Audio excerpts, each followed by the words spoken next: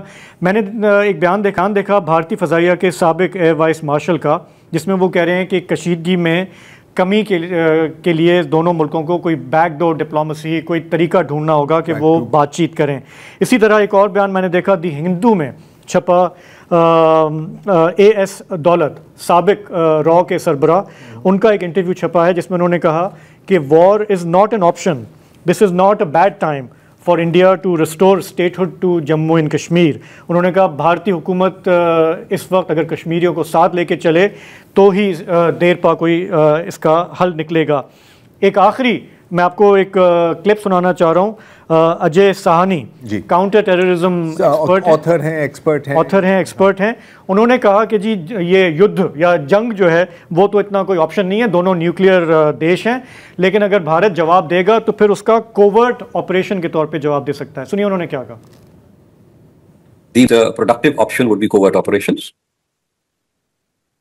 Right. These surgical strikes and Balakots will invite comparable retaliation as long as it is a localized operation. They will also do localized operations, and their capacities are comparable to ours. So we will knock down 2 of theirs, they will knock down 2 of ours, or it may be 3 or 2, but they will project 30 and we will project 60. You know, that's how it's going to be. This is a theater intended for the domestic audiences. I control my domestic audience, they control their domestic audience. So none of this is going to have any impact. The other option that everyone is screaming about is war. Well, I think that's the last thing either country can afford. There will be no victors in this war. This is not going to be a quick surgical operation for a few days and we are triumphant. Please note that, I mean, a country as strong as Russia compared to Ukraine thought it was going into a short surgical operation, and 3 years later it's still bogged down there. جی تو اس طرح کی گفتگو جو ہے آہستہ آہستہ shape ہو رہی ہے. حسین حقانی صاحب, میں آپ سے یہ جاننا چاہ رہا ہوں کہ اگر سب کوئی یہ ایڈمٹ کرتا ہے کہ war is not an option, اور یہ جو پہلے کیا تھا 2019 میں بھارت نے, اس کا بھی کوئی خاص فائدہ نہیں ہوا, آپٹکس کی حد تک ٹھیک ہے, تو اب اگر ڈی ایسکیلیشن کی طرف جانے کی خواہش ہے کہیں پہ, تو وہ کیسے آگے بڑھے گی؟ اس سے پہلے کہ میں آپ کے سوال کا جواب دوں, میں آپ کو ایک چھوٹی سی بات بتاؤں کہ یہاں واشنگٹن میں میری کل ملاقات ہوئی ایک بہت تجربہ کار امریکی سفارتکار سے جو انڈیا اور پاکستان دونوں میں سرو کر چکے ہیں, جن کا بڑا طویل تجربہ ہے جنوبی ایشیا کا. تو مجھے دیکھتے ہی انہوں نے پہلے تو بجائے اس کے کہ سلام کرتے یا کچھ کرتے, انہوں نے ہنسنا شروع کر دیا. تو میں آگے بڑھا اور میں بھی تھوڑا سا مسکراتا ہوا گیا. میں نے کہا کہ کیا ہوا؟ کہنا ہے کہ mad people always reflect their madness every 4-5 years. تو یہ تاثر بر صغیر کے لوگوں کے بارے میں باقی دنیا کا بنتا جا رہا ہے. اسی وجہ سے سب نے معاملات کو ٹھنڈا کرنے کی جو کوشش ہے وہ ذرا دیر سے شروع کی ہے, ڈی ایسکلیشن کی, کیونکہ سب کا خیال تھا کہ یہ تو ہمیشہ یہی کرتے ہیں, حملہ ہوتا ہے پھر اس کے بعد دھاوا بولنے کی باتیں ہوتی ہیں, سبق سکھانے کی باتیں ہوتی ہیں, پاکستان کی طرف سے سبق کے جواب کا سبق سکھانے کی بات ہوتی ہے, اور پھر اس کے بعد کچھ ہو بھی جائے تھوڑا بہت تو اس کے بعد پھر باقی دنیا کی آنے جانے سے یہ سب ٹھنڈے ہو جاتے ہیں.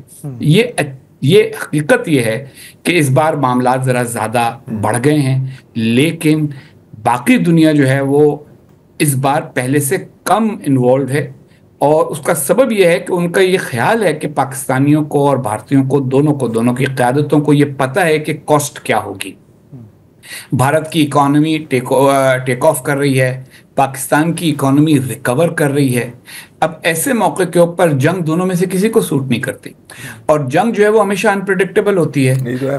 اجے ثانی صاحب نے مثال دی یوکرین اور روس کی. اگر آپ اس زمانے کے شروع کے تجزیے پڑھیں تو روسی تجزیے یہ تھے کہ 10 دن اور دوسرے تجزیے یہ تھے کہ 15-20 دن معاملہ ہو جائے گا, لیکن اب تک 3 سال ہو گئے چل رہی ہے, اور ان دونوں کے وسائل بھی اس میں ضائع ہو رہے ہیں, جبکہ ان کے پاس وسائل اس سے کہیں زیادہ ہیں جو بھارت اور پاکستان کے پاس ہیں.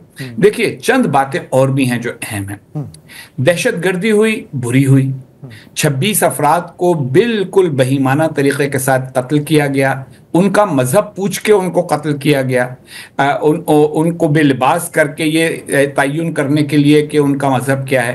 یہ اچھی بات نہیں ہے، نہ یہ پاکستانیوں کے نقطہ نظر سے اچھی بات ہے، نہ یہ بھارت کے نقطہ نظر سے اچھی بات ہے. بدقسمتی یہ ہے کہ کیونکہ ہمارے ہاں ایک نیم جنونی کیفیت ایک دوسرے کے حوالے سے ہوتی ہے، اس لیے چند منٹ کے اندر اندر واقعہ ہونے کے بھارت سے پاکستان پر الزام لگا دیا گیا، اور پاکستان نے بھی ایک بغیر اس کے کہ کوئی ہمدردی دکھاتے ہم ان لوگوں کے ساتھ جن کے ساتھ ظلم ہوا ہے، ہم نے فوراً یہ شروع کر دیا، فالس فلیگ آپریشن ہو گیا.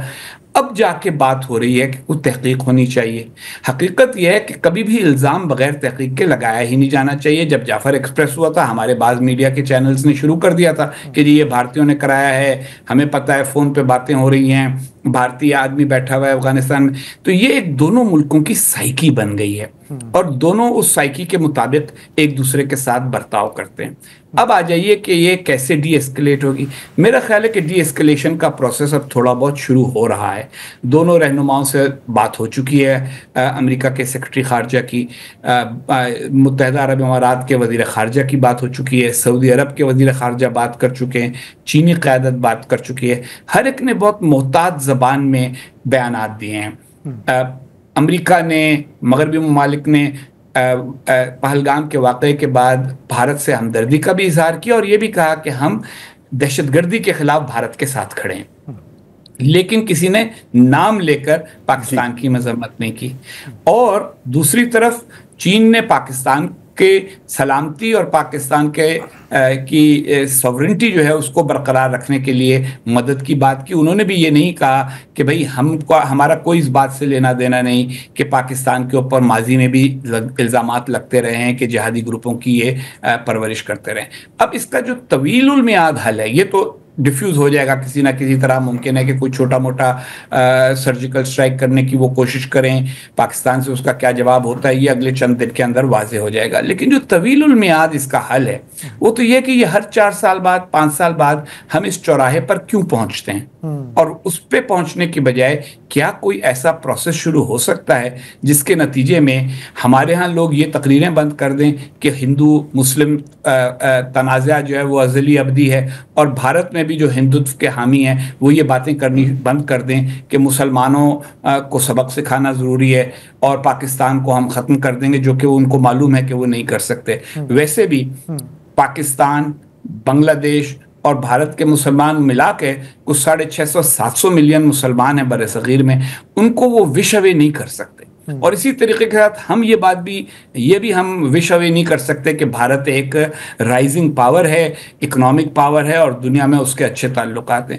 تو کیوں نہ ٹھنڈے دل سے ان معاملات پر بات چیت کرنے کا کلچر پیدا کیا جائے، اور اس موجودہ بحران سے نکلنے کے بعد آئندہ کے بحرانوں کا دروازہ بند کرنے کی کوشش کی جائے. حقانی صاحب، اس میں کشمیر کے اسٹیٹ ہوڈ حالی یہ کتنی پلازیبل ہے، ہو سکتی ہے نہیں ہو سکتی ہے، تھوڑا اس پہ بات کریں گے.